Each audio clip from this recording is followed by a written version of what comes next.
Hello, dear students. Welcome again. Today we are going to start Moments chapter number 4 in the Kingdom of Fools.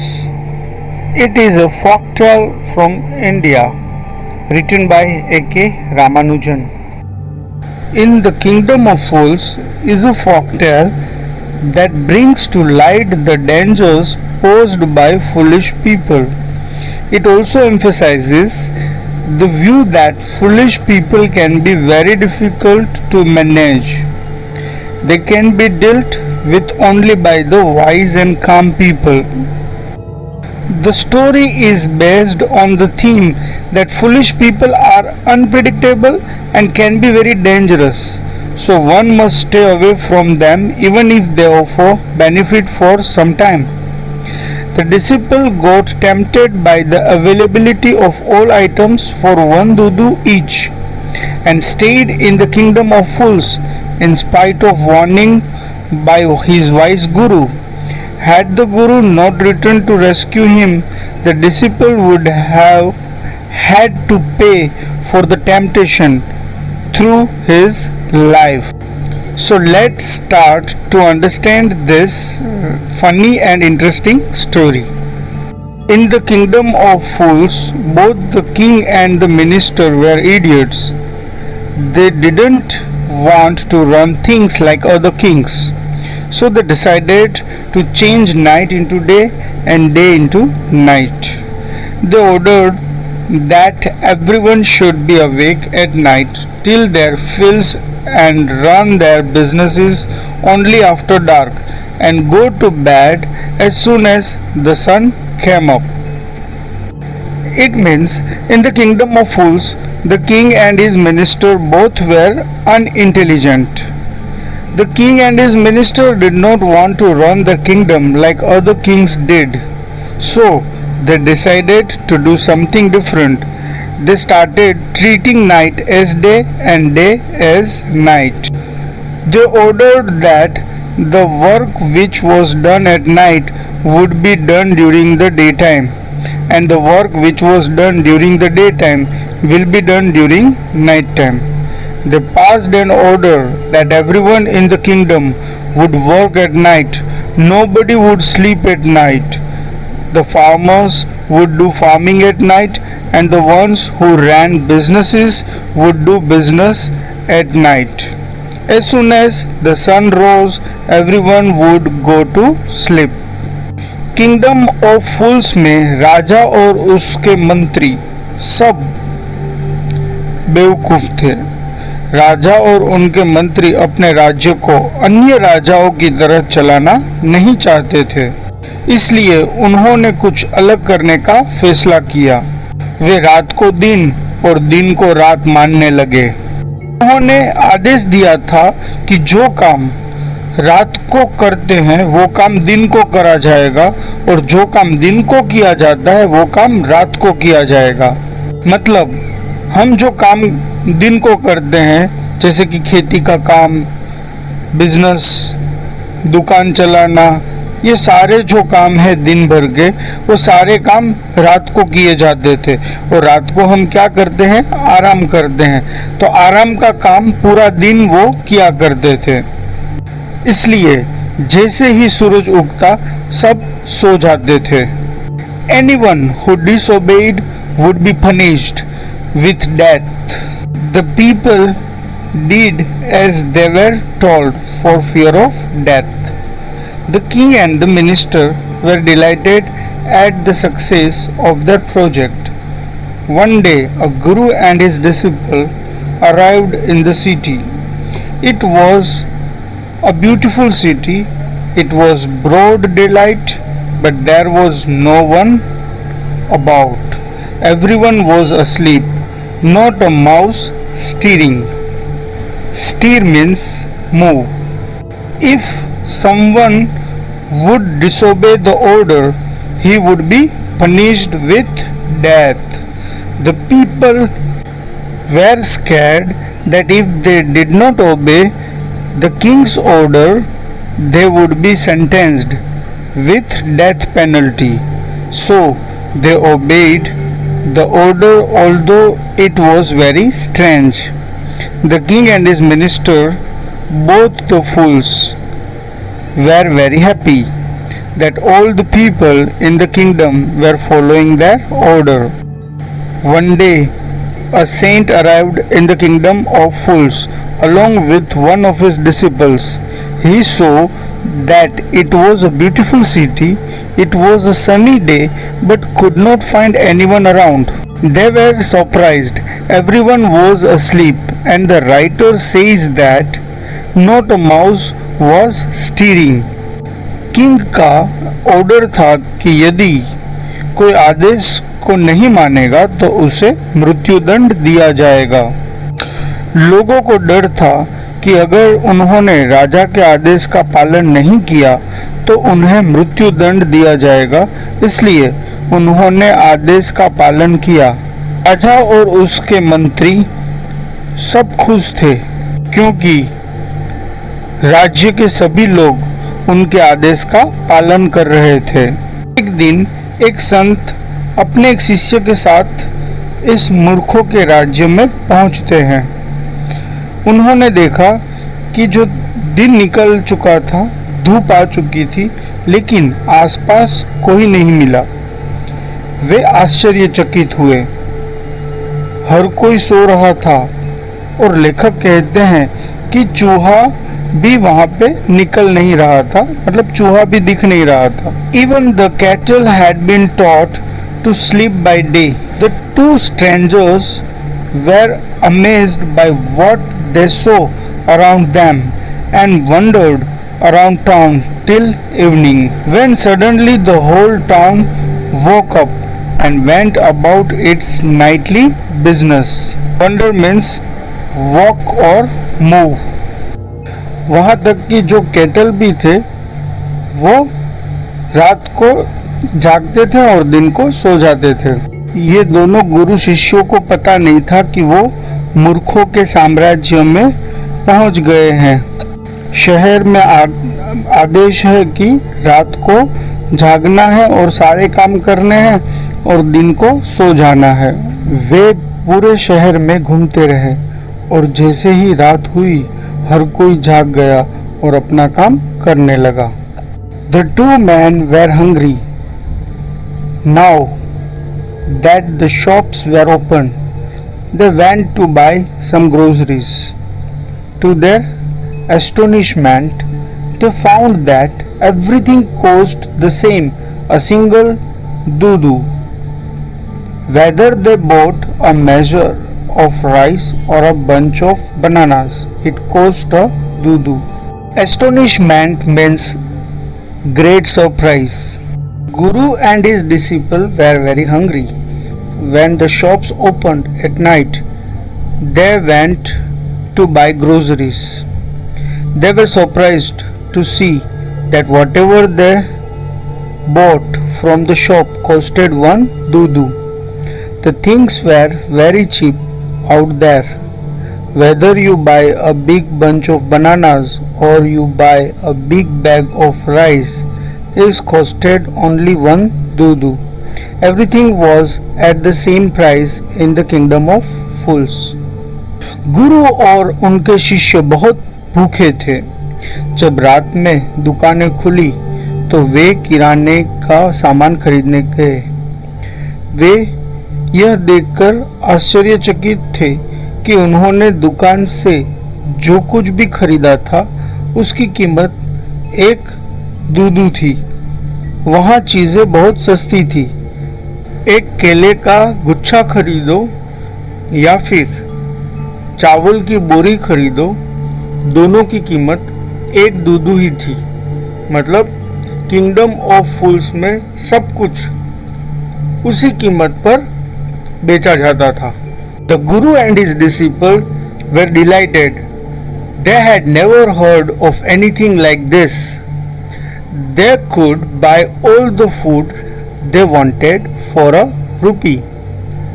When they had cooked and eaten, the Guru realized that this was a kingdom of fools and it wouldn't be a good idea for them to stay there. Guru and his disciple were very happy because the food of the kingdom was very cheap. You could buy a lot of food just for a rupee.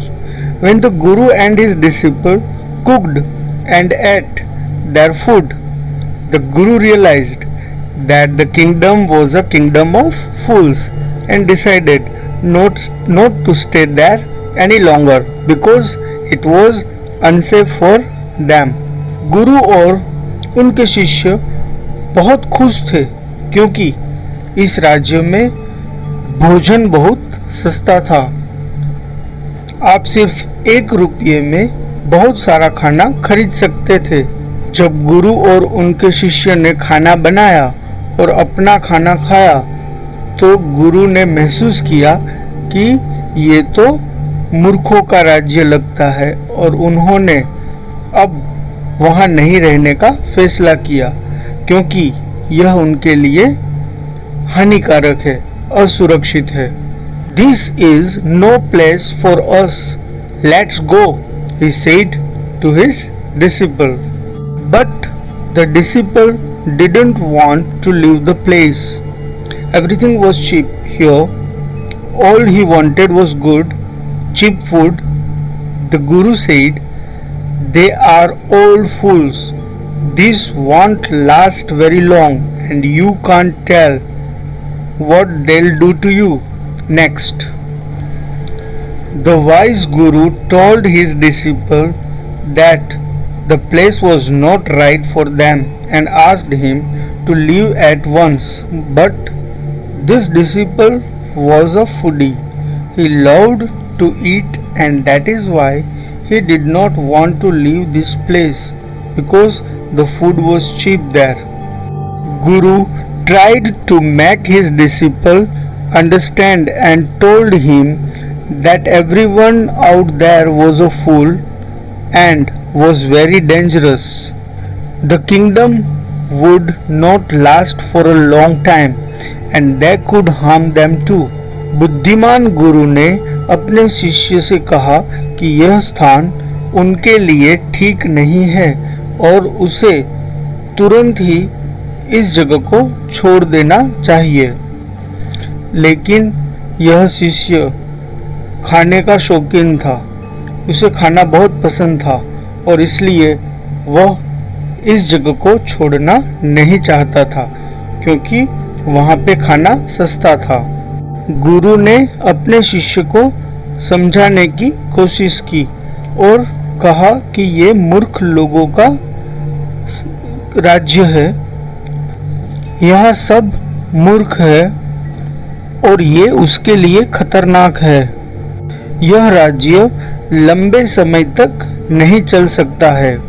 But the disciple wouldn't listen to the Guru's wisdom. He wanted to stay. The Guru finally gave up and said, "Do what you want. I am going," and left. The disciple stayed on, ate his fill every day, bananas and ghee and rice and wheat, and grew fat like a street side sacred bull. Finally, the Guru left alone, leaving the disciple behind. The disciple stayed back in the kingdom of fools. Every day he ate a lot of food, due to which he becomes fat as a huge bull. लेकिन शिष्य है वो गुरु की बात नहीं मानता है, वो गुरु की तरह बुद्धिमान नहीं था। वो उस वक्त ये बात नहीं समझ पाता कि गुरु क्यों इस तरह से कह रहे हैं। वह केवल वहाँ रहना चाहता था और सस्ते भोजन का आनंद लेना चाहता था। अंत में गुरु ने उसे छोड़ दिया और वो वहाँ से चले गए। शिष्य मूर्खों के राज्य में वापस आ गया। हर दिन वह बहुत सारा खाना खाता था जिसके कारण वो एक विशाल बैल के रूप में परिवर्तित हो गया था। One bright day, a thief broke into a rich merchant's house. He had made a hole in the wall and sneaked in, and as he was carrying out his loot, the wall of the old house collapsed on his head and killed him on the spot. His brother ran to the king and complained, "Your Highness, when my brother was pursuing his ancient trade, a wall fell on him and killed him." Sneaked means to go somewhere secretly. एक दिन एक व्यापारी के घर में एक चोर घुस आया। उसने अंदर जाने के लिए दीवार में छेद किया। सारी चीजें लूटने के बाद जब वह घर से बाहर निकलने वाला था, तब दीवार टूट गई और उसके सिर पर गिर गई और उसकी वहीं पे मृत्यु हो गई। चोर का छोटा भाई राजा के पास गया और शिकायत की कि उसका भाई उसके प्राचीन व्यापार का अनुसरण कर रहा है। हालांकि प्राचीन व्यापार लूटना एक अपराध है। जब वह काम कर रहा था, उसके सिर पर दीवार गिर गई और उसकी मौत हो गई। यहाँ पे हमें पता चलता है कि मूर्खों के राज्य में जो अपराधी है वो अपराध को भी अपना कारोबार, अपना बिजनेस कहता है, और चोरी करने के बाद वो राजा के पास जस्टिस मतलब न्याय मांगने के लिए जाता है। This merchant is to blame. He should have built a good strong wall. You must punish the wrongdoer and compensate the family for this injustice. The king said, "Justice will be done, don't worry," and at once summoned the owner of the house. Here, compensate means gives someone something, typically money, in recognition of loss, suffering or injury. Summon means to officially order someone to come to a place, especially a court of law. चोर का भाई राजा की मूर्खता का फायदा उठा रहा था। उसने कहा कि जिस व्यापारी की दीवार उसके भाई पर गिरी है वह अपराधी था। उसे एक मजबूत दीवार बनानी चाहिए थी। उसने राजा से व्यापारी को दंड देने और परिवार को मुआवजा दिलाने का अनुरोध किया। राजा इतना मूर्ख था कि उसने इस तथ्य पर विचार नहीं किया कि उसकी मृत्यु के समय जिसकी मृत्यु हुई है वो व्यक्ति चोरी कर रहा था। उसने केवल यह सोचा कि आदमी मर गया है और जिस जगह पे वो मरा है, जिस हादसे से वो मरा है, वो जगह का मालिक वही अपराधी है, इसलिए उसने व्यापारी को बुलाया। When the merchant arrived, the king questioned him, "What's your name?" "Such and such, your highness." "Were you at home when the dead man burgled your house?" "Yes, my lord. He broke in and the wall was weak. It fell on him." Highness means a title given to a person of royal rank or used in addressing them. Burgle means enter a building illegally with intent to commit a crime, especially theft. As soon as the merchant appeared, the king asked his name.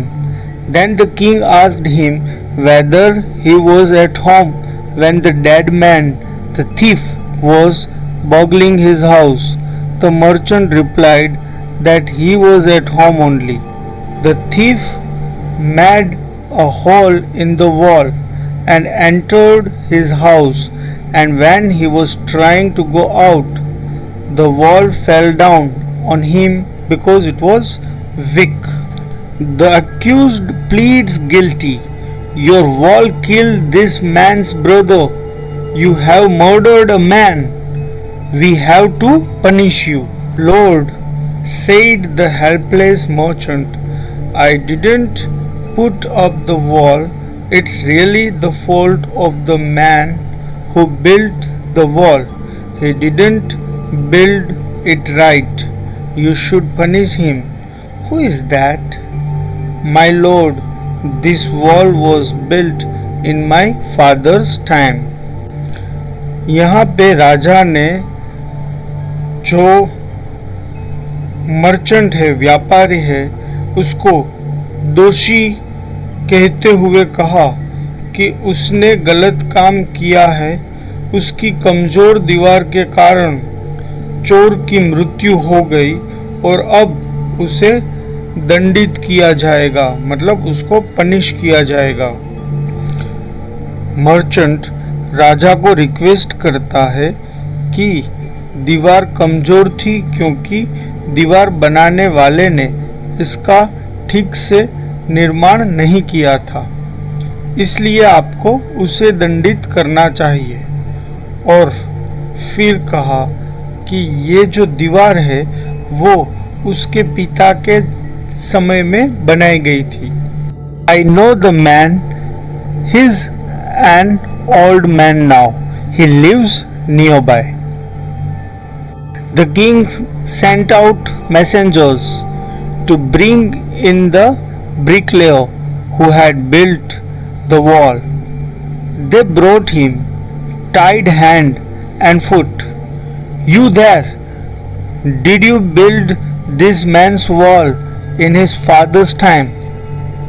Then merchant said he knew him as he lived nearby. So the king sends his soldier to call the bricklayer who built the wall. They tied his hands and feet and brought him in the king's palace. The king asked him that, did he build the wall? Yes, my lord, I did. What kind of wall is this that you built? It has fallen on a poor man and killed him. You have murdered him.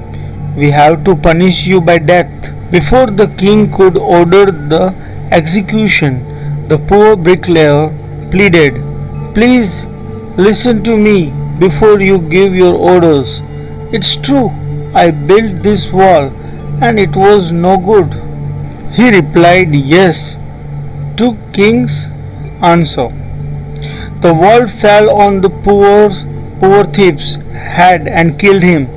The bricklayer would be punished for this with death. Everyone is passing on the blame to another person. When the king was about to pass an order to execute the bricklayer, he requested the king to listen to him. He agreed that he did not make the wall properly, but that was because my mind was not on it. I remember very well a dancing girl who was going up and down that street all day with her anklets jingling, and I couldn't keep my eyes or my mind on the wall. I was building. Anklet means chain or ring worn as jewelry around the ankle. Jingling means to make a light metallic ringing sound. He said it was because of a girl who was roaming around in the street and her anklets were making a jingling sound. Due to her anklets' jingle sound, he was not able to concentrate on his work and so built a weak wall. You must get that dancing girl. I know where she lives. You are right. The case depends. We must look into it. It is not easy to judge such complicated cases. Let's get that dancer wherever she is. Complicated means involving a lot of different parts in a way that is difficult to understand. Bricklayer said it was not his mistake, it was the fault of the girl. He added that he knew where this dancing girl lived. She should be punished instead of him. The king was satisfied with the bricklayer's explanation.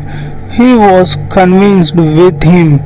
He tells that this case is very complicated and will not be able to solve it so easily.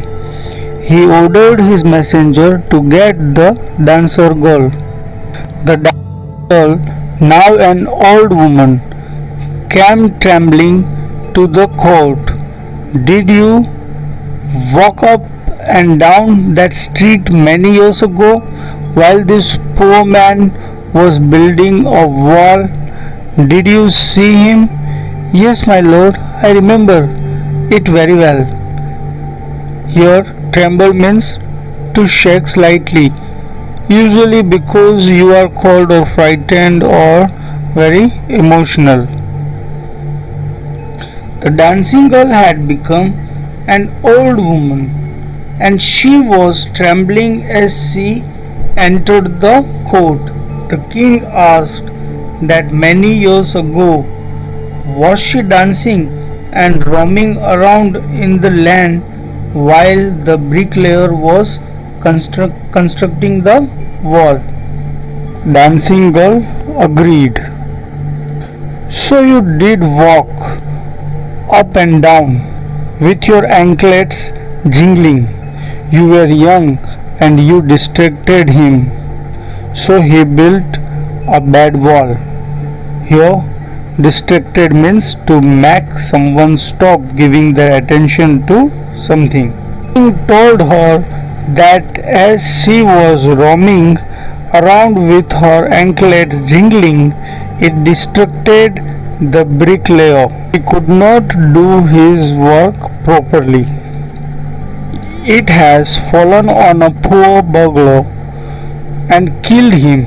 You have killed an innocent man. You will have to be punished. She thought for a minute and said, My lord, wait. I know now why I was walking up and down that street. I had given some gold to the goldsmith to make some jewelry for me. It means bricklayer built a bad wall because of you. The king told her that she distracted the attention of bricklayer, and due to her he could not do his work properly.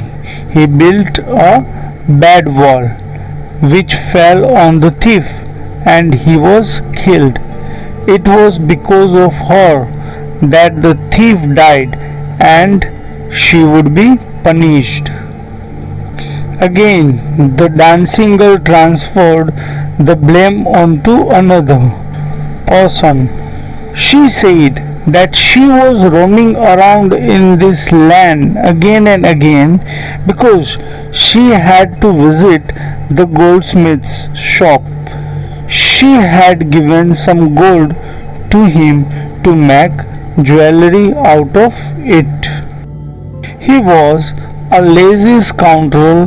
He made so many excuses, said he would give it now and he would give it then, and so on all day.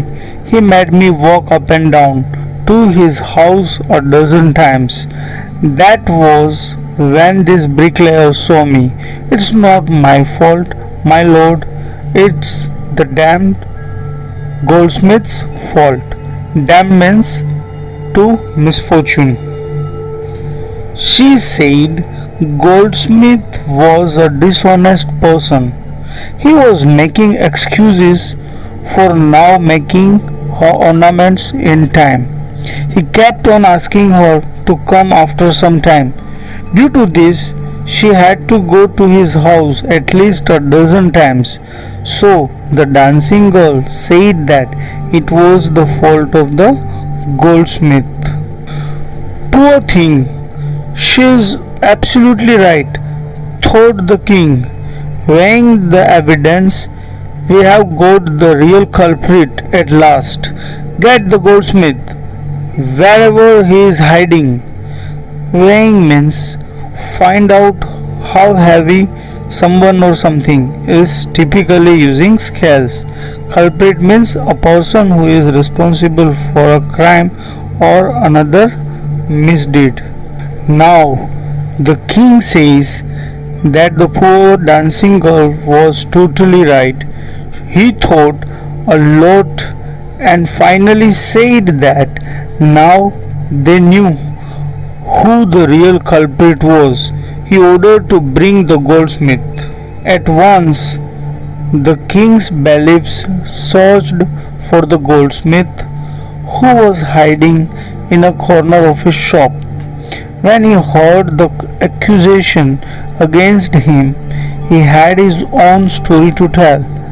Bailiffs means an officer of the court who is employed to execute writs and processes and make arrests, etc.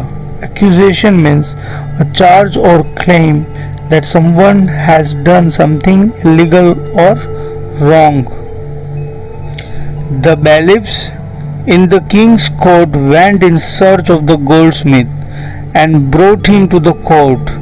The goldsmith was hiding inside his shop as he feared being arrested. When he was brought in front of the king, he told his side of the story. "My lord," he said, "I am a poor goldsmith. It's true, I made this dancer come many times to my door.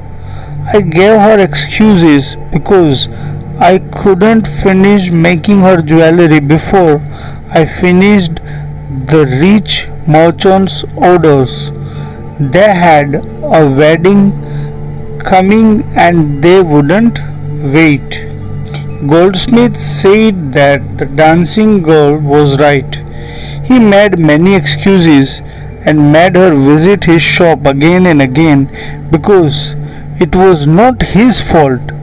He had an order from a rich merchant and they had a wedding at their place and were in a hurry to get their order, and that is why the dancing girl's work was getting delayed. You know how impatient rich men are. Who is this rich merchant who kept you from finishing this poor woman's jewelry? Made her walk up and down, which distracted this bricklayer, which made a mess of his wall, which has now fallen on an innocent man and killed him. Can you name him?" Then king asked the goldsmith to name the rich merchant. The goldsmith named the merchant, and he was none other than the original owner of the house whose wall had fallen. Now justice had come full circle, thought the king. Back to the merchant. When he was rudely summoned back to the court, he arrived crying, "It wasn't me, but my father who ordered the jewelry. He's dead. I am innocent." The goldsmith said that the merchant was the same merchant whose house wall had fallen down. justice has come full circle means that the story ended at the same person from whom it had started.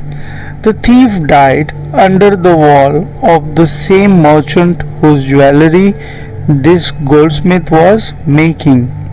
Once again, the merchant was called. He was crying, and he knew that the king was foolish and he would give him death sentence. He said that it was not he who had ordered the jewelry, but it was his father. His father was dead and it was none of his fault. Goldsmith ने कहा कि ये वही व्यापारी है जिसकी घर की दीवार नीचे गिर गई थी। न्यायपूर्ण चक्र फिर से वहीं पे आके रुक जाता है घूम फिर के। फर्स्ट जो बर्गलर का भाई है वो कंप्लेन लेके राजा के पास आता है। सेकंड, राजा मर्चेंट को बुलाता है और मर्चेंट को सजा देने के लिए तैयार हो जाता है। मर्चेंट उसका ब्लेम ब्रिकलेयर पे डालता है, ब्रिकलेयर उसका ब्लेम डांसिंग गर्ल पे डालता है, डांसिंग गर्ल उसका ब्लेम गोल्डस्मिथ पे डालती है और गोल्डस्मिथ फिर से मर्चेंट को लाके खड़ा कर देता है। तो इस तरह से राजा पूरा बेवकूफ था, उसे कुछ पता नहीं था। But the king consulted his minister and ruled decisively. It's true your father is the true murderer. He is dead, but somebody must be punished in his place. You have inherited everything from that criminal father of yours, his riches as well as his sins. I knew at once, even when I first set eyes on you, that you were at the root of this horrible crime. You must die. Inherited means to receive money, a house, etc. from someone after they have died. The king consulted his minister and gave the decision that the merchant's father was the murderer. The thief died because of him.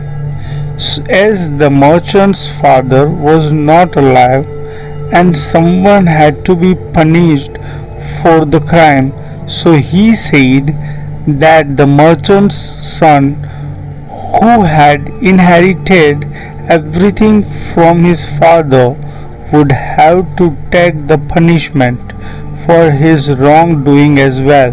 He added that when he had seen the merchant for the first time, at that moment he had a feeling that he was the culprit.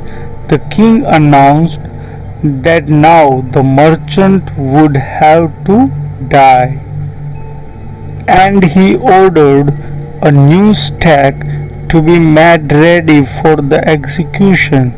As the servants sharpened the stake and got it ready for the final impaling of the criminal, it occurred to the minister that the rich merchant was somehow too thin to be properly executed on the stake. He appealed to the king's common sense. The king too worried about it. When this new weapon was getting ready, the minister felt that the merchant was very thin and he could not be executed in this way. He told this to the king and king got worried. राजा ने व्यापारी को मारने के लिए एक नई सूली बनाने का ऑर्डर दिया। सूली तैयार हो गई, लेकिन धनी व्यापारी इतना दुबला था कि उसको सूली पर नहीं चढ़ाया जा सकता था। राजा को भी इसकी चिंता होने लगी। What shall we do? He said, when suddenly it struck him that all they needed to do was to find a man fat enough to feed the stag. The servants were immediately sent all over the town looking for a man who would feed the stag, and their eyes fell on the disciple who had fattened himself for months on bananas and rice and wheat and ghee. Fatten means make or become fat or fatter. The king got an idea that they should catch hold of a man who was fat enough to be executed with the stake. The merchant would not be put to death because he was too thin to be executed with a stake. They thought of punishing another person instead of the merchant, one who was fat enough to be executed with a stake. यहाँ पे राजा को एक विचार आया कि उन्हें एक ऐसे व्यक्ति को पकड़ना पड़ेगा जो मोटा हो। व्यापारी बहुत ही पतला है, तो व्यापारी के बदले एक मोटा इंसान पकड़ के उस इंसान को सूली पे चढ़ाया जाएगा। What have I done wrong? I am innocent. I am a sannyasi, he cried. That may be true, but it's the royal decree that we should find a man fat enough to feed the stag, they said, and carried him to the place of execution. He remembered his wise guru's words. This is a city of fools. Decree means an official order that has the force of law. Stake means a strong wooden or metal post with a point at one end driven into the ground to support a plant from part of a fence, mark a boundary, etc. It means suli. Here, the disciple said that he was a sannyasi. He had not done anything wrong. He was innocent. Then why were they taking him?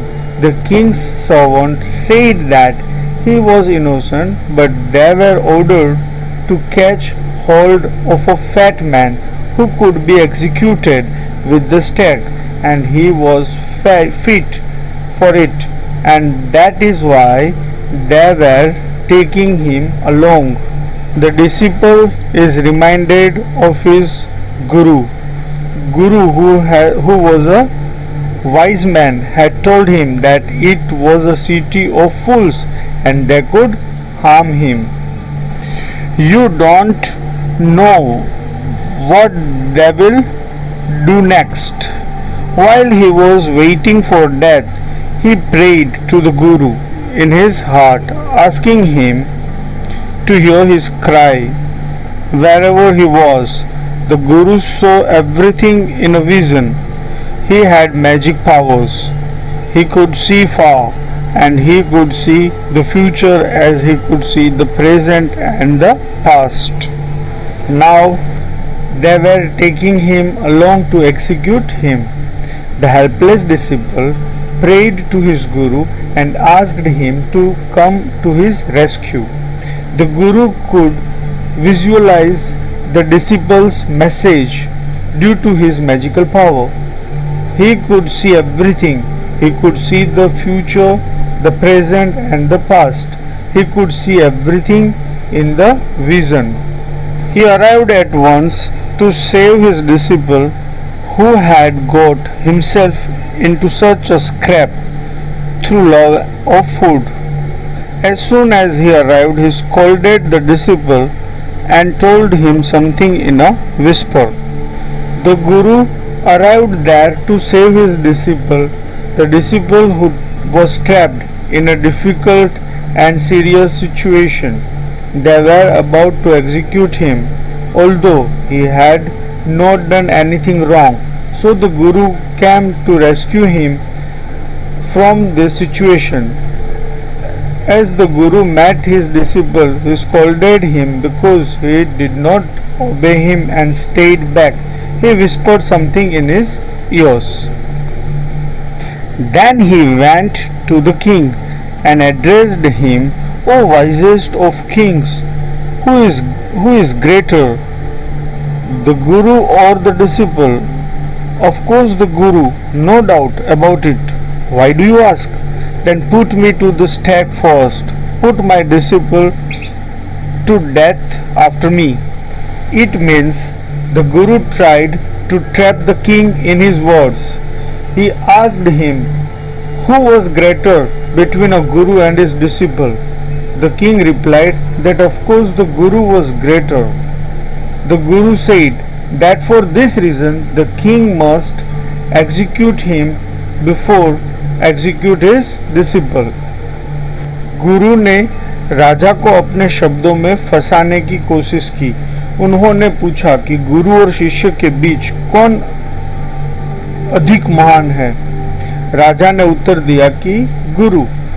गुरु ने कहा कि इस कारण राजा उसके शिष्य से पहले उसे फांसी की सजा दे।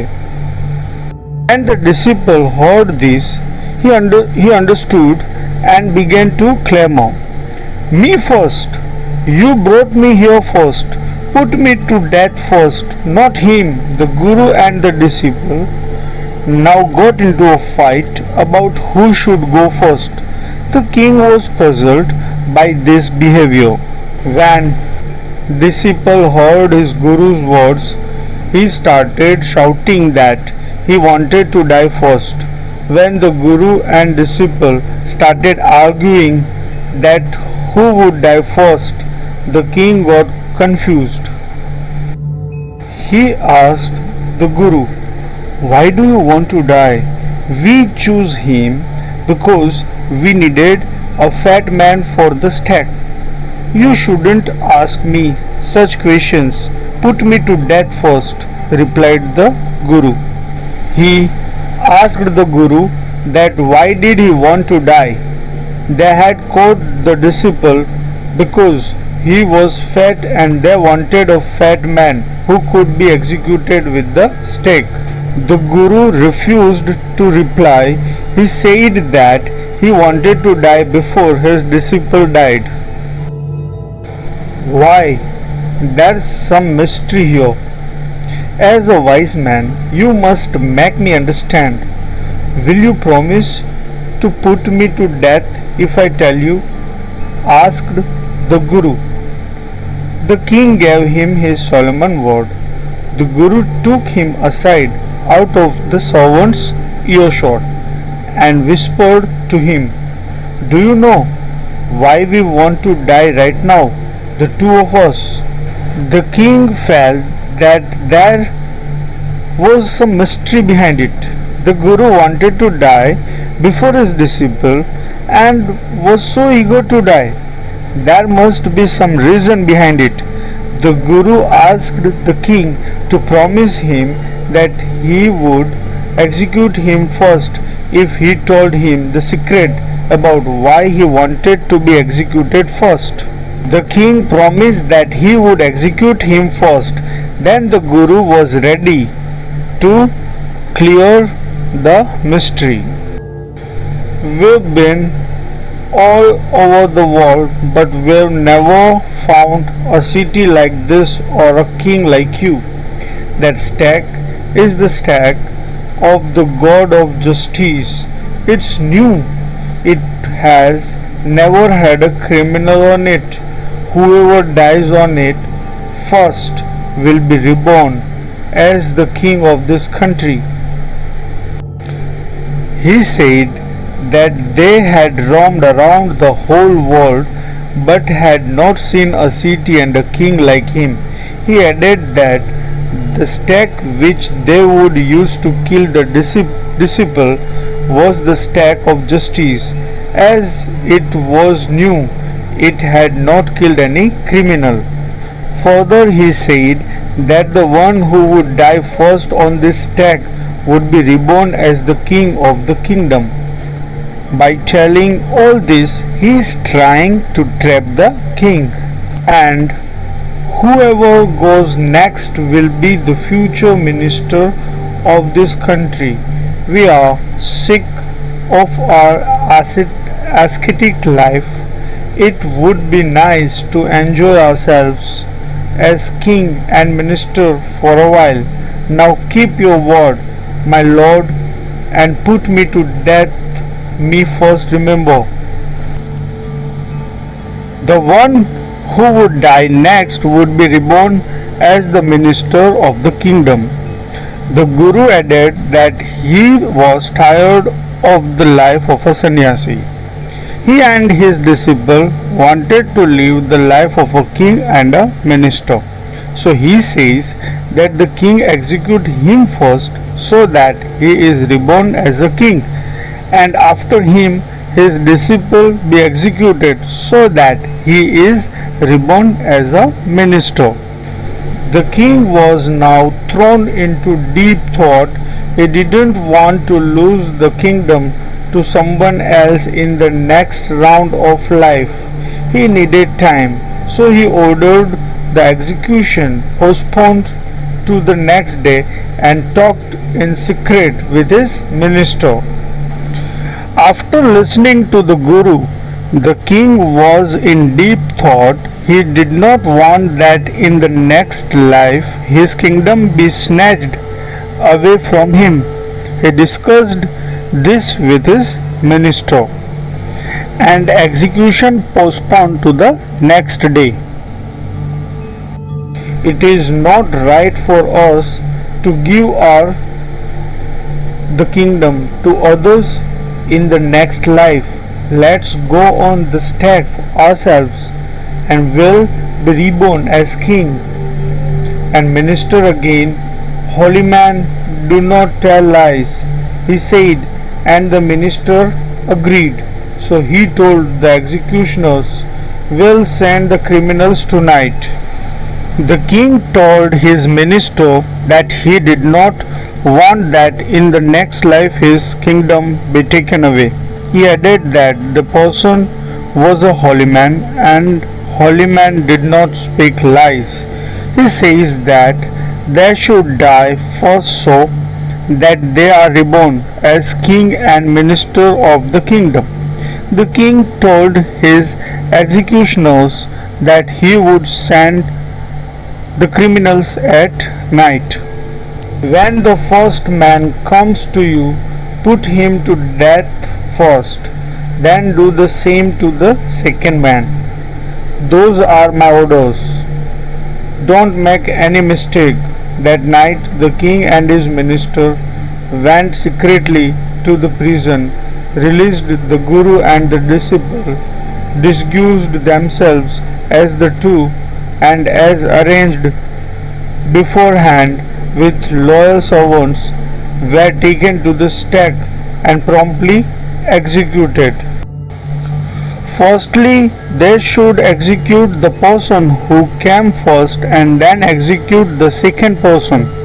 They should be careful and not make any mistake. At night, the king and his minister went to the prison where the Guru and his disciple were kept. They wore the clothes of the Guru and his disciple so that they resembled them. As it was told to the servants, they came and took them along and put them into the stake for execution. In this way, with his intelligence, the Guru was able to execute his foolish king and his foolish minister. When the bodies were taken down to be thrown to crows and vultures, the people panicked. They saw before them the dead bodies of the king and the minister. The city was in confusion. All night they mourned and discussed the future of the kingdom. When the dead bodies of king and his minister were taken away to be thrown, the people trembled to see the dead bodies of their king and his minister. जब dead bodies को निकाला गया तब पता चला कि ये तो राजा और मिनिस्टर की डेड बॉडीज है। इन्हें देख के लोग सब दुखी हो गए और राज्य के भविष्य की चर्चा करने लगे।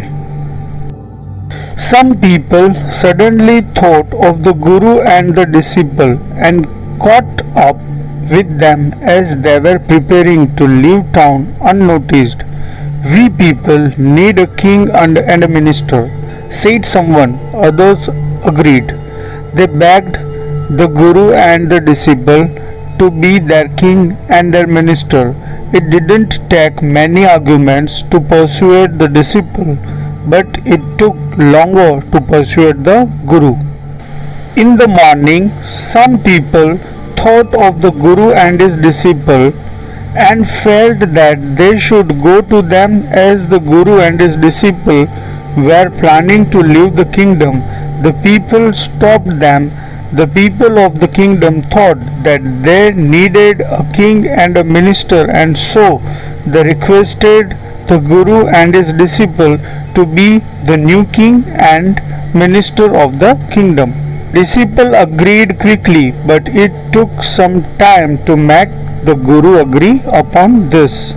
They finally agreed to rule the kingdom of the foolish king and the silly minister, on the condition that they could change all the old laws. From then on, night would again be night and day would again be day, and you could get nothing for a doo-doo. It became like any other place. So the guru agreed to be the king of the kingdom, but on the condition that from then everyone would work in the day and sleep at night. Also the cost of things would vary and not be one doo-doo for anything as was the system earlier. It would be like any other place where everything had different rates. Finally, the guru converted the kingdom of fools into a normal kingdom. So guys, it was the story. See you soon. Till that time, take care, stay home, stay safe.